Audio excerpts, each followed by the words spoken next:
umur akan mendengar pengumuman besar. Imam besar masjid, imam besar salat Idul Fitri dan Idul Adha sekaligus khatib adalah Presiden Republik Indonesia penghafal Al-Quran.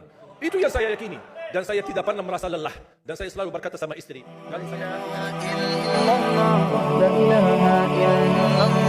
لا إله إلا الله محمد رسول الله نحمد الله العلي إذ حبى فضلا جليا.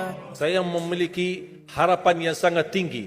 InsyaAllah Indonesia sepanjang apapun kegelapan, sepanjang apapun kegelapan kezaliman, sepanjang apapun kehilangan keadilan, InsyaAllah akan datang satu saat terbitnya matahari adil. Dan InsyaAllah Indonesia akan menjadi negara Al-Quran.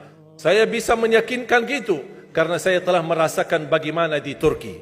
Turki negara sekuler yang ratusan tahun serangi Islam, ratusan tahun menabaikan Islam, tidak boleh kumandangkan azan dalam bahasa Arab, tidak boleh ada rumah tahfiz, tidak boleh ada pesantren, tidak boleh belajar agama, tidak diberikan anak-anak kita bisa belajar dengan sendirinya Al-Quran. Semuanya dilarang dengan keras, bahkan terancam orang-orang yang melanggar aturan itu. Allah Subhanahu wa taala melahirkan seorang presiden yang bisa membaca Al-Quran. Coba buka di YouTube bacaan Erdogan bagaimana. Itu dilahirkan dari negara sekuler. Saya bisa meyakinkan InsyaAllah 1 juta menghafal Al-Quran. Dan Bapak Ibu mudah-mudahan masih punya umur akan mendengar pengumuman besar.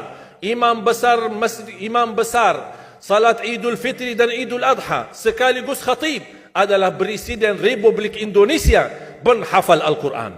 Itu yang saya yakini dan saya tidak pernah merasa lelah. Dan saya selalu berkata sama istri, kalau saya mati itu pun karena saya bersama Al-Quran. Wallahi jamaah sekalian, yang bersama Al-Quran tidak akan merugi. Berkah rizkinya, berkah umurnya, terjamin kebahagiaan. Allah Subhanahu wa taala hanya minta satu, berkenan bersama Al-Quran di dunia. Apa yang kita dapat? Apa yang akan dibalas? Akan Al-Quran temani kita di dunia, akan temani kita saat sakratul maut, akan temani kita di kuburan membela kita, akan menemani kita saat kita dibangkit oleh Allah, akan menemani kita saat hisab, akan menemani kita saat berjalan di atas sirat yang sangat tipis dan panjang, bahkan tajam jalanannya. Begitu sampai ke surga, apakah Al-Quran melepas? Tidak akan melepas. Al-Quran masih berkenan, padahal kita hanya cuma sekali berteman sama Al-Quran di dunia.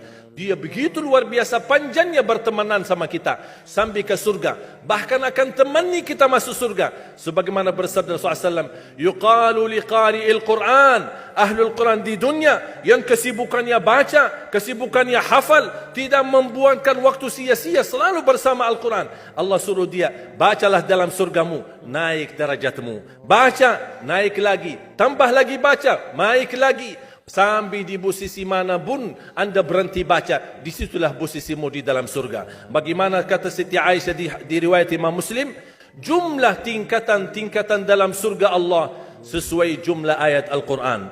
Oleh karena itu tidak ada yang lebih tinggi di dalam surga Allah daripada Ahlul Quran.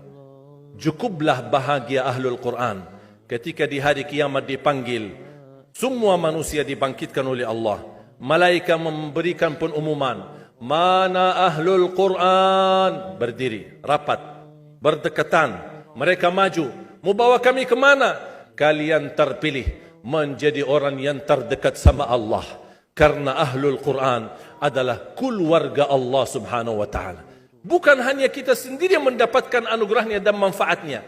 Semua keluarga kita, termasuk orang tua kita dan orang yang ada di sekitar kita. Makanya jemaah sekalian, kalau anda gagal penghafal Al-Quran, anakmu pun gagal penghafal Al-Quran, jangan sisahkan walaupun saham menjadi saksi baik di hadapan Allah. Ya Allah, saya belum hafal, anakku gagal penghafal Quran, tapi insya-Allah hartaku, usahaku, pikiranku, tenagaku bisa terus memperjuangkan Al-Quran. Apa saja ya Allah, insya-Allah menjadi saksi baik.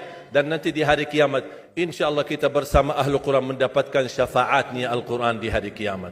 Kita sangat membutuhkan ayat-ayat yang dikumandangkan ketika meninggal dunia.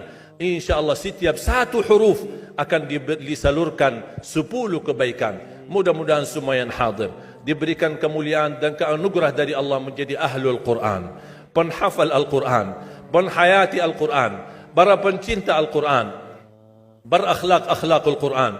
Ya Allah, aku mohon atas izin-Mu ya Allah, kami bersama-sama bertemu di masjid ini.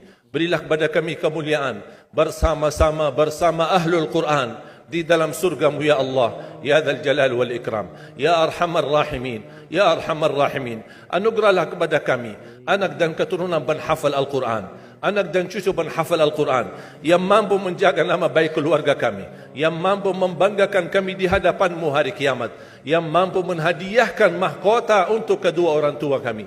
Birahmatika ya Arhamar Rahimin. Ya Allah, maafkan kalau kami tidak berhasil menjadi penghafal Al-Quran. Tapi ya Allah, kami kurbankan nyawa kami, harta kami, usia kami, tenaga kami, pemikiran kami, ilmu kami untuk Al-Quran, agar Indonesia ke depan menjadi negara Al-Quran, agar Indonesia menjadi contoh terbaik untuk mata dunia, agar bisa kita melahirkan. Karena saya meyakinkan ya Allah, dan kami semua meyakinkan, terjamin masa depan Indonesia baldatun tayyibatun wa rabbun ghafur kalau selalu bersama Al-Quran. اغفر لنا ولوالدينا ولجميع المسلمين والمسلمات والمؤمنين والمؤمنات الأحياء منهم والأموات. ربنا آتنا في الدنيا حسنة وفي الآخرة حسنة وقنا عذاب النار. وصلى الله على سيدنا ونبينا محمد وعلى آله وصحبه وبارك وسلم والحمد لله رب العالمين. لا إله إلا الله